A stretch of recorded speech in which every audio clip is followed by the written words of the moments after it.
Well, chapter number 6 of Wyatt Hurricane's book, and it says so. When Causton left the hotel, the group of police officers had disappeared, with Wyatt and Dawson. Causton hoped to hear from them as soon as possible. As Causton surveyed the streets of the island, machine gun fire could be heard, and bombs exploding. The war between Serrurier and Fable had begun. Immediately, he decided to hide for a day in a bar destroyed by the war. In the next morning, Causton decides to look for Fable to mention the Hurricane Mabel that was about to destroy the island. It had to be evacuated as soon as possible. On the other hand, Wyatt and Dawson were held in a prison and felt the horror of war close to them. They heard several bombs explode. The walls shook and broken glass fell from the room. As a result of the explosions, they damaged the prison walls, so Dawson and Wyatt managed to escape through a hole, hiding some stones and making it through. When they left, the plaza of the island was full of corpses. Shocked, they turned around and continued on their way to the hotel looking for news of their friends, Julie, Mrs. Warmington, and Mr. Rostorn. When they arrived, they found a message saying that they had to leave the hotel to find shelter, so they decided to take some supplies and hit the road. As they were leaving for the mountains, a soldier stopped them and took Wyatt and Dawson to meet Fable, who was eager to talk to them and find out what information Wyatt had about Hurricane Mabel.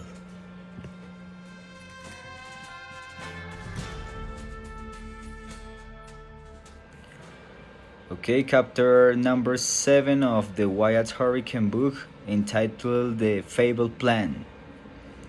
And it says something like this.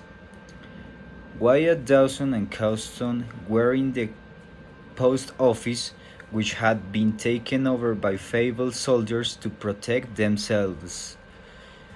Wyatt told Fable about how devastating Hurricane Mabel would be when it hit the island, and asked if it was possible to talk to President Serrurier to stop this war and evict everyone from the island.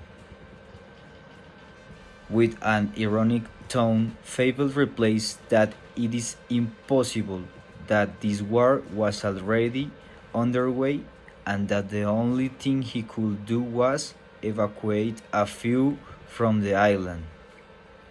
Dismayed, Fable orders his second in command, named Manning, to evacuate as many people as possible from the island because Hurricane Mabel is due to hit the next morning. Manning told him that it was quite difficult to evacuate 60,000 people to the mountains, and that some of them were going to die as a result. Wyatt was a little upset at the way the rebel Fable would carry out his plan, since he would use the hurricane to win the war, even if innocent people were killed. The next morning, the sky turns gray. There were some heavy clouds in the sky. Wyatt informs Fable that Mabel will be here around 5 o'clock and will have 60 miles per hour winds that will get worse very quickly. The tsunami will probably hit very soon with waves over 25 meters high. After that, Fable turned to Manning and told him that they had to hurry to get the people of the island and their soldiers. The sound of guns was much louder as Serrurier's army made its way into the city. Slowly, Fable's soldiers backed down street by street as the last people were pushed out of the city. Fable turned to Wyatt and calmly told him thank you, and to report any change immediately.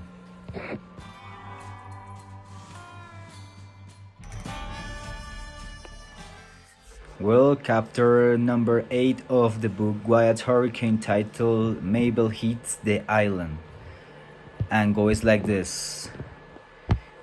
This chapter talks more about how Julie, Mr. Warmington, and Mr. Rawsthorne stay alive during the first strong passage of the hurricane. The sun had disappeared behind a thick gray cloud with a fresh wind.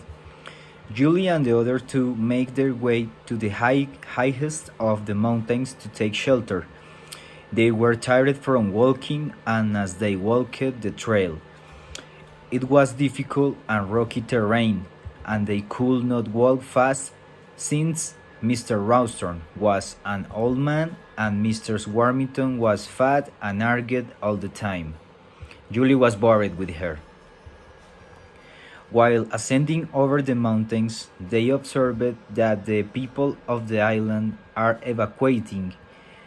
Julie exclaimed happily that Wyatt had managed to warn people of the danger to their lives from Hurricane Mabel. After that, a powerful storm started, so they went to hide in a cave. On the other hand, Wyatt was on his way to the mountains with Dawson and Causton to meet his love Julie. They stood together to look down at the city and beyond to the sea. The southern sky was now filled with black, mountainous clouds, and the wind grew stronger by the minute. All around him, rainwater ran in rivers down the ridge, turning the soft ground to mud everywhere. The wind was wild and violent. They did not think that the storm would be so extensive and strong, so they decided to spend the night digging a trench to protect themselves from Hurricane Mabel. Hours passed and the hurricane howled like a sore animal. It took about 8 hours, and then Wyatt finally noticed a change.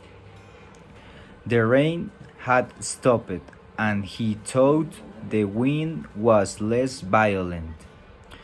Slowly, they got out of the hole and began their journey again with their torn and wet clothes. When at last they reached the top of the mountain ridge, they raised their faces and observed that St. Pierre, the capital of the island, had disappeared, drowned under the Sun Sea.